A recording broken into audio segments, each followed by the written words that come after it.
Hay pacientes que no toman los medicamentos, algunos lo toman pero no se cuidan de repente en la alimentación. La otra causa viene a ser la diabetes. Una diabetes maltratada también impide la buena irrigación cerebral. Vivir más es cuidarnos más. Primero tu salud. Y le damos la bienvenida a la doctora Marcelo Alvarado, ella es neuróloga. ¿Cómo está, doctora? Bienvenida, exitosa, mucho gusto. Muchas gracias por la invitación. Hoy hablamos con usted sobre los accidentes cerebrovasculares conocidos como los ACV, que es la tercera causa de muerte y discapacidad en nuestro país, doctora. ¿Cuáles son las causas? Pues en realidad son múltiples causas. Una de las principales en nuestro país es la hipertensión. La presión alta, muchas veces subestimada, porque a veces tenemos a escucharlo tanto que no le tomamos tanta importancia. Hay pacientes que no toman los medicamentos, algunos lo toman pero no se cuidan de repente en la alimentación. La otra causa viene a ser la diabetes.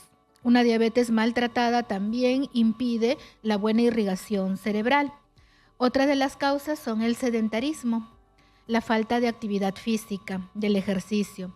Eso también propicia y un estilo de vida saludable ayuda a que esta causa pues pueda disminuir y así también disminuye el riesgo de accidente cerebrovascular.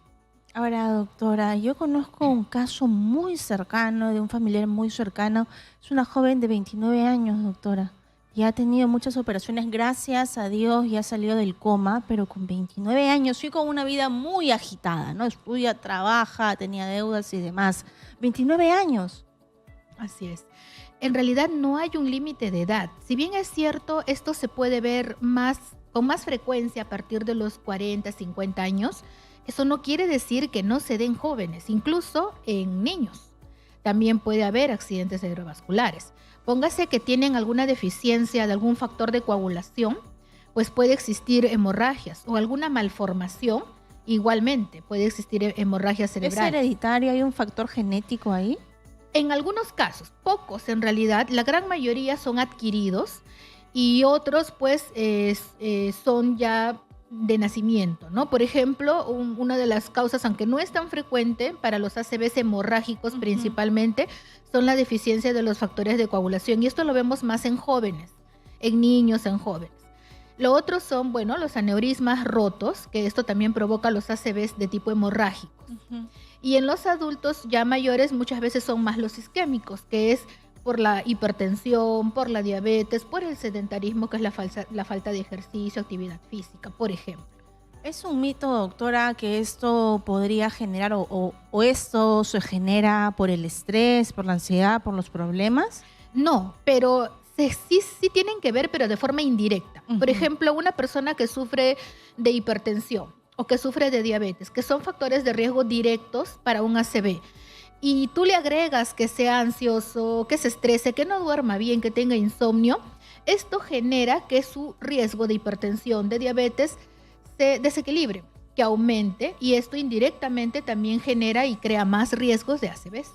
Muy bien, doctora. Vamos a conversar con el público a través de los números 251-9422, 7410-955 y el WhatsApp 940-800-800. Hoy hablamos sobre los accidentes cerebrovasculares conocidos como los ACV y vamos a hablar de las causas, pero lo más importante, doctora, es la prevención. Esa joven de 29 años hoy tenía sobrepeso y tenía una vida sumamente llena de actividades pues académicas, laborales, quería comprarse una casa, entonces estaba todo el tiempo trabajando sin descanso y estoy segura que tampoco comía bien, ¿no? Una persona que tampoco hacía ejercicios, entonces creo que todo se sumó y esto le produjo un aneurisma. En realidad, con el estilo de vida actual que tenemos, el tipo tan acelerado, la forma de vivir tan acelerada, en la que todo queremos muy de repente tener rápido, tenerlo joven y rápido, todas las cosas. A veces eso nos lleva a un estrés, ¿no? Nos lleva a desbordar incluso en la parte emocional. No solo el estrés, el insomnio también. Y muchas veces lo dejamos pasar por alto. Podemos decir, no, contrólalo, no, que tú misma puedes. A veces sí pueden uno mismo y a veces no. Pero si la persona ve que ya esto está desbordando su salud, tiene que poner un alto y tratar también de mantener un estilo de vida saludable. Tu cuerpo, ¿no? Si sientes que ya tienes de repente que se te paraliza el rostro, porque a veces son los primeros síntomas, ¿no, doctora? Muchas veces, como adormecimiento en el rostro. Muchas veces no da síntomas previos y da súbitos, sin avisar, sin previo aviso. De la noche a la mañana la persona estaba bien haciendo sus cosas y de repente al día siguiente el infarto o la hemorragia. Muy bien, tenemos una comunicación, por favor. Yo le pido que se pongan los audífonos para dialogar con el público a través de los números 251-9422, 7410-955 y el WhatsApp 940-800-800. Aquí en la secuencia Primero Tu Salud de Radio Exitosa, 14 años siendo la voz de los que no tienen voz. Hola, buenas tardes. Buenas tardes, señorita, agradeciendo a la doctora por su amable respuesta. Mire, mi padre es un paciente de enfermedad cardíaca, él superó un infarto al miocardio en el 2006, es un paciente también enfermo de Parkinson, pero tiene todo controlado, su hipertensión está controlada, sus niveles de colesterol, triglicéridos según los médicos y glucosa también está bien, no es diabético. Pero el día 26 de febrero sufrió un ACV, así repentino, y no nos explicamos a qué se debe, ¿no? El diagnóstico fue ACV isquémico de novo. Estamos por ver a hacerle unos exámenes porque, como el cardiólogo dice, no ha sido por hipertensión, porque su hipertensión está controlada. ¿Qué otras causas podría ser? Porque nos ha quedado el temor ahora de que eso se vuelva a repetir, a pesar de que, como le digo, está medicado, y sus niveles también están ok, aparentemente, ¿no? Por favor. Claro. En realidad, si ya hemos descartado que lo metabólico, que viene a ser la hipertensión, que viene a ser el colesterol, la diabetes, está controlado, está dentro de lo normal, el infarto no se produce de por sí. No es que vayamos por la vida teniendo infartos, sino que tiene que haber alguna alteración. Y generalmente este tipo de alteraciones suele ser cardiológica, no necesariamente hipertensiva. Cardiológico puede ser, por ejemplo, alteraciones en el ritmo del corazón. Pueden ser, por ejemplo, placas de colesterol en las arterias. Aunque el colesterol de la sangre esté normal, sí puede haber placas de colesterol en las arterias. Otro tipo de alteración puede ser de que el corazoncito no esté latiendo de una forma normal y esté formando émbolos.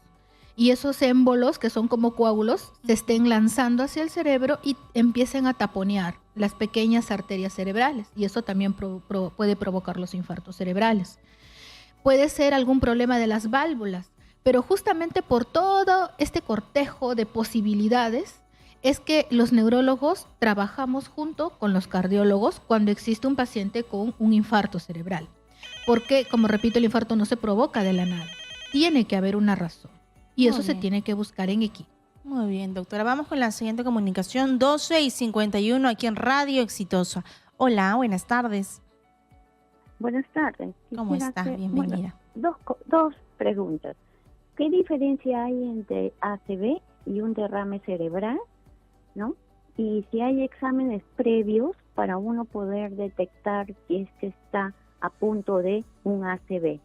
¿Sí? Gracias por la respuesta.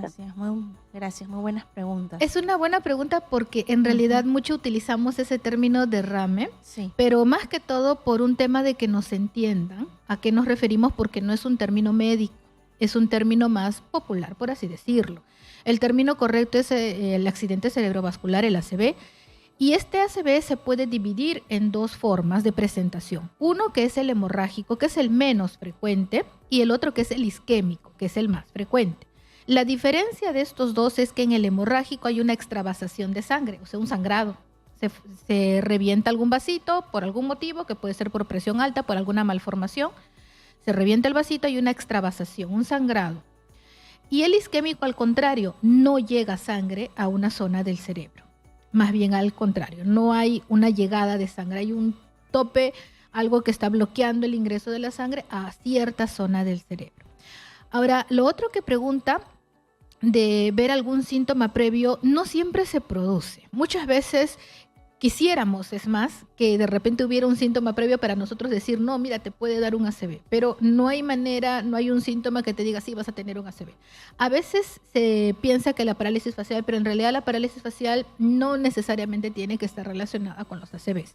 La mejor forma que tenemos de prevenir los ACVs es teniendo un estilo de vida sano, aunque no lo queramos escuchar. Exámenes previos, doctora. Exámenes previos, mantener bien nuestra presión, hacer descarte de que seamos hipertensos, porque muchas veces el paciente recién se da por enterado que es hipertenso cuando tiene el ACV y previamente no lo sabía. Exámenes de sangre, de preferencia anuales, si uno es sano, por lo menos anuales, para ver que no estés haciendo un colesterol elevado, que no estés haciendo una diabetes nueva.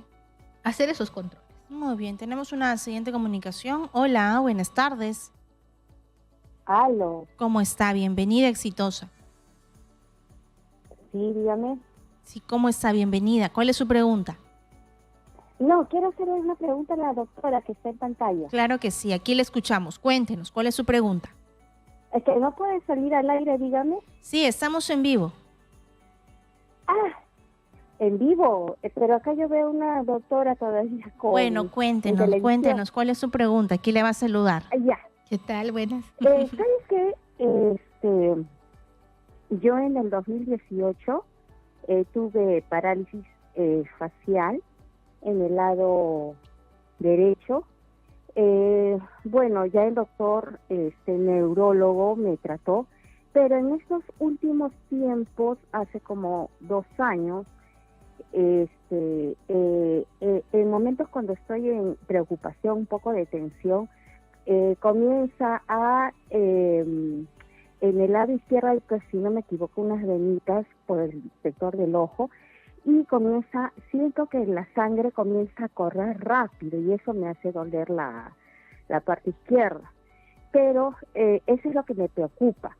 Y a veces en el invierno, cuando me ocurrió la parálisis facial, el frío pasa por el lado derecho y me comienza a doler la parte del cerebro y me tengo que tapar o cerrar la luna. ¿Qué podría hacer en esos 2 casos? En realidad, como mencioné hace un momento, la parálisis facial no es como que un predictor de que te puede venir un infarto cerebral, porque la mayoría de las parálisis faciales no son por infartos o por derrames, como se le suele llamar, sino más bien por inflamación del nervio facial. Es diferente. Generalmente suele ser porque el nervio facial se inflamó por algún motivo. ¿Por qué se inflama? Generalmente porque por algún motivo bajan las defensas y el virus herpes pues se suele aprovechar de esto e inflama el nervio facial. Mayormente no es por los llamados derrames cerebrales, por los ACVs. Cuando son por ACVs tienen características muy distintas. Ahora, si es que estás sintiendo esos malestares, suele haber complicaciones después de haber tenido parálisis faciales. Puede quedar cierta molestia, cierta sensibilidad o una neuropatía también incluso del facial.